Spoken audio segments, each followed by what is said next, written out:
চীনের দুঃখ হুয়াংহো নদী, কৃষকের দুঃখ খরা এবং সাকিব আল হাসানের দুঃখ যেমন নিষেধাজ্ঞা, ঠিক তেমনি নেইমারের দুঃখ হলো ইনজুরি।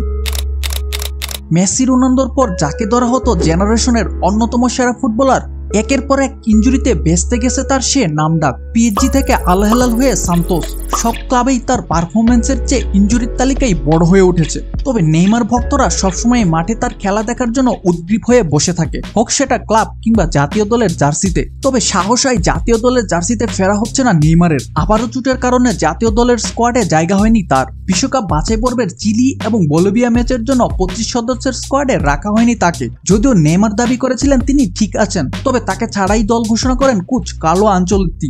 ফলে 2026 বিশ্বকাপ চক্রে প্রায় 1000 দিন জাতীয় দলের বাইরে থাকার কাছাকাছি পৌঁছে যাচ্ছেন নেইমার। 2022 সালের 9 ডিসেম্বর কাতার বিশ্বকাপের কোয়ার্টার ফাইনালে ক্রোয়েশিয়ার কাছে হেরে বাদ পড়ে ব্রাজিল।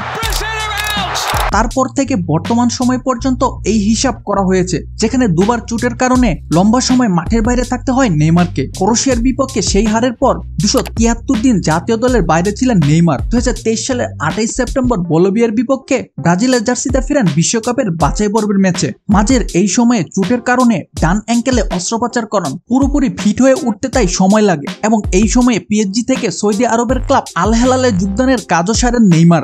এরপর 2023 সালের 17 অক্টোবর বিশ্বকাপ বাছাইয়ের উরুগুয়ের বিপক্ষে ম্যাচে এসিএল চোট পেয়ে আবারও মাঠের বাইরে ছিটকে পড়েন নেইমার।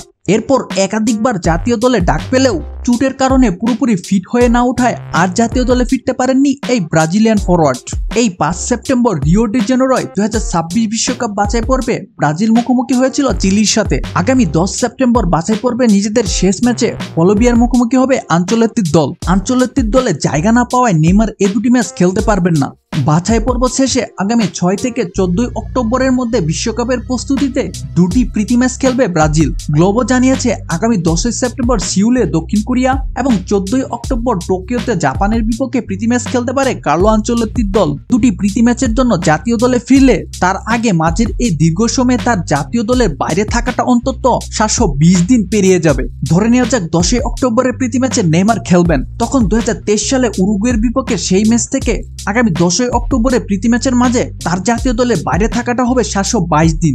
2026 বিশ্বকাপ চক্রে প্রথম দফায় 773 দিন এবং দ্বিতীয় দফায় 722 দিন জাতীয় দলের বাইরে থাকাটা একসঙ্গে করলে হয় 995 দিন। কিংবা এভাবেও হিসাব করা যায়, প্রীতি ম্যাচের সূচি শুরুর আগে আগামী 5 অক্টোবর জাতীয় দলে ডাক পেলেন নেইমার। তখন 2 বছর আগে উরুগুয়ের বিপক্ষে তার চোট পাওয়ার সেই ম্যাচের পর থেকে আগামী 4 অক্টোবর পর্যন্ত জাতীয় দলের বাইরে থাকাটা 717 দিন হয়। সেক্ষেত্রে 2 দফা মিলে তার জাতীয় দলে বাইরে থাকাটা 990 দিন হয়। আবার যদি এভাবে হিসাব করা হয় নেইমার শুধু 14 অক্টোবর জাপানের বিপক্ষে প্রীতি ম্যাচটা খেলবেন, তখন এই দফায় তার জাতীয় দলের বাইরে থাকার সময়টা 726 দিন হয়। সেক্ষেত্রে 2 দফা মিলিয়ে নেইমারের জাতীয় দলে বাইরে থাকাটা হয় 999 দিন। ক্রোয়েশিয়ার বিপক্ষে 2022 বিশ্বকাপে সেই হারের পর থেকে গতকাল আনচেলত্তির স্কোয়াড ঘোষণার আগ পর্যন্ত এই 990 দিনের মধ্যে নেইমার মাত্র 32 দিন জাতীয় দলের সাথে অনুশীলন করতে পেরেছেন।